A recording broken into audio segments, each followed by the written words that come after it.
Hey, Naomi Levy coming at you from Variety Bar in Somerville's Bow Market. Let's talk about ingredients. Every good cocktail starts with good ingredients. And one of the most important ingredients that we can use in our shaken cocktails is fresh juice. When we are juicing our lemons or limes or oranges, there is actually a way that we can make the best possible lemon, lime, orange, etc. juice that we can. We always want to be using it fresh. There's a lot of very nerdy arguments about when is that best time to use that juice. Some people actually say it's a few hours after you've juiced. I just say use it the same day, the next day at the oldest, and then you want to try and juice some fresh juice for yourself again. So there's a few different things that you can use when you are juicing. And so today we're going to juice a couple of lemons, and I'll show you the different things that you can use.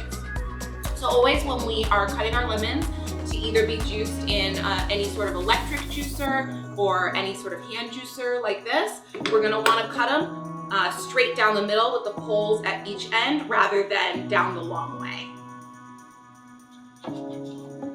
So I'll start off by showing you the electric juicer. When you're using an electric juicer, you don't want to put your full force into it and really let this start getting into the pith of the fruit. The pith is the bitter part, and we just want all of those nice juices. So we're gonna go ahead and push down. But I'm not getting so far down that it starts to get pithy. And then I usually give it a little squeeze to get the rest of the juice out there. So that's really what you're looking for when you're using this electric juicer. What you don't want is to really go at it and have something that looks like this. That's really just tearing apart that pithy side and the inside. That's gonna make your juice bitter. So the other option that you have is a hand juicer. I have this really intense Super Duty one, but there's all sorts of more basic variations of this as well. So once again, we're gonna cut our lemon right in half.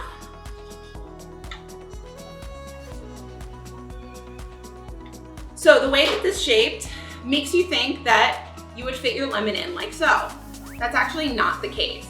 You're gonna wanna put your lemon or lime or whatever it is in the opposite direction, like that. That's gonna keep the juice side down, squeezing all those juices directly into your container. Once again, you don't wanna go crazy and put all of your force into it, just enough to squeeze the juice out without getting too pithy of a flavor. Okay, so say you don't have either of these tools, what are you gonna do?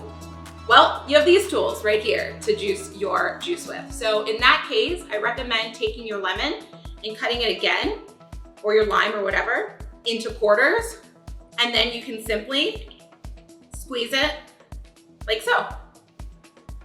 Now this juice isn't quite ready to go into a cocktail. It has all sorts of pulp and seeds in it. We don't want that in there because that's gonna help make sure that we actually get an accurate measurement of actual just juice and not all the other things that are in there.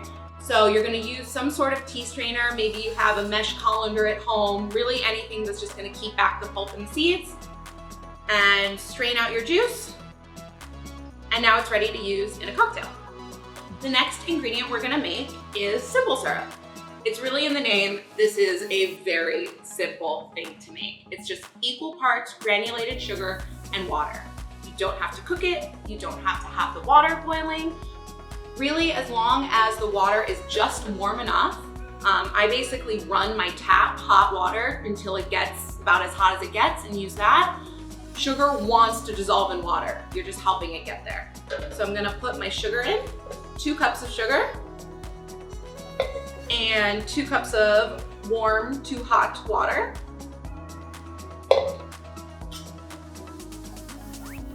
And just using a spoon, a knife, whatever you want, you're gonna go ahead and just stir it up until all of the sugar has dissolved.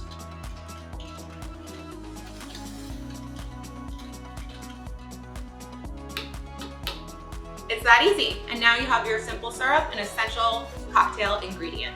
If you like this video, or even if you didn't, please donate. Somerville and Cambridge area hospitality workers could use your help. Thank you.